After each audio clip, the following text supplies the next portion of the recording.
us about your club. Our club is an action pistol club. We're affiliated with the United States Practical Shooters Association, USPSA. We're an NRA club. We've been doing this since 1982. We like to liken it to shooting a video game, but in real life. Multiple range targets, fast shooting, but all safely done. Tell us about today's particular event. Today's event is something called the Steel Challenge. It's mirrored after the Steel Challenge that's held out in California, a national event. Except due to range limitations, we don't quite have the distances that they normally run. So it's I guess you call it a Hawaiian pigeon version of it. Steel plates, 18 by 24, 10 inches, and 12-inch round plates. There's 5 plates per stage. You shoot 4 plates, shoot the stop plates, I do it in the fastest time. We do 5 individual runs, we throw your first run, and we drop it. So your 4 best runs are what we're going to be using. We try for pure speed. Tell us about like a wide range of your participants. Like who comes and participates in it? We have everywhere from, let's see, well, our doctor's gone. He's snowbird. He's up doing snowboarding. But we have paramedics, teachers, accountants, air conditioning mechanics, elevator repairmen. You name them, we got them out here. What attracted you so much to this sport? What do you love about this sport so much? It's more or less the challenge of it.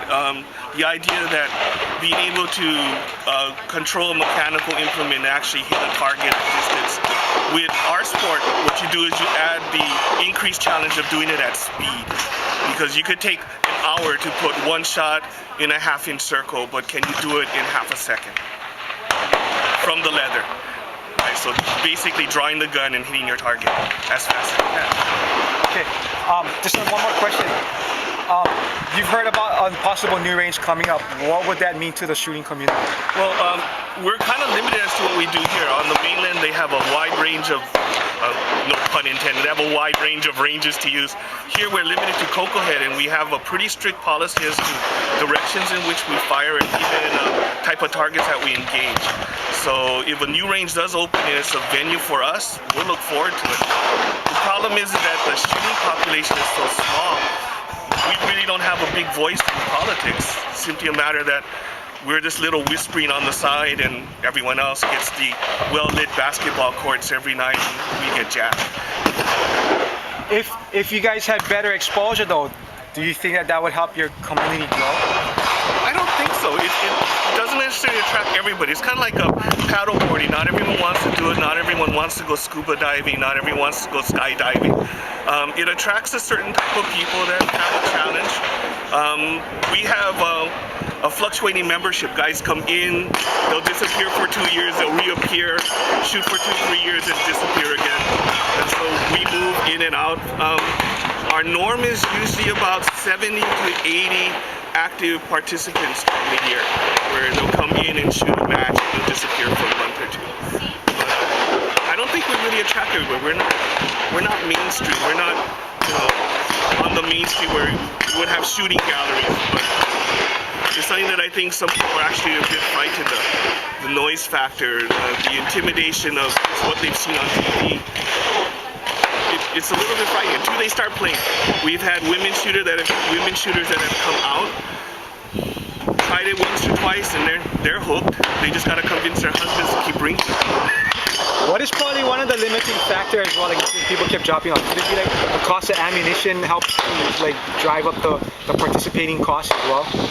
I think it's the scheduling factor. Whether or not we actually have active range time to set up the matches. There's three action pistol clubs that work here in the islands, and so almost every weekend there's a match that's out here. I think a lot of it might be just pure time available. Do they have the time to come out and actually shoot?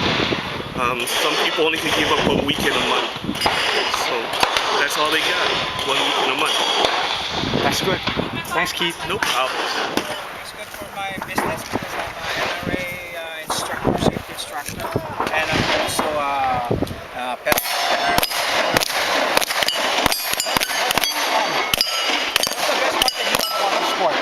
The best part is about USPSA rules.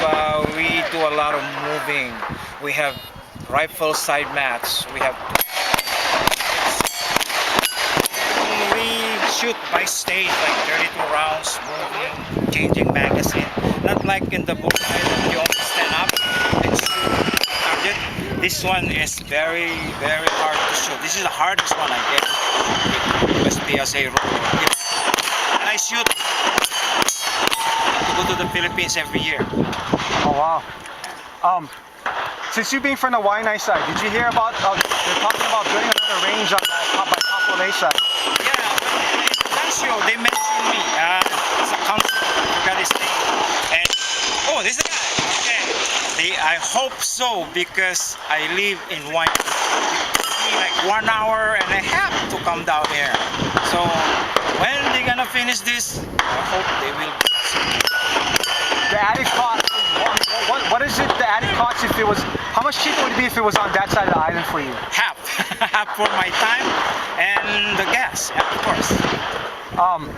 Would you participate more if a range was out towards your side? Of course, I have a lot of students that don't really like to come all the way to Kokohead. So if we have Kapolei, I can attract more shooters for sure because I'm an NRA instructor. And cost-wise, again, just tell me about the cost-wise. Tell me about the cost-wise. The what? The cost for you to come all the way out. Cost over here is like $20 for gas. So that's cut it in half.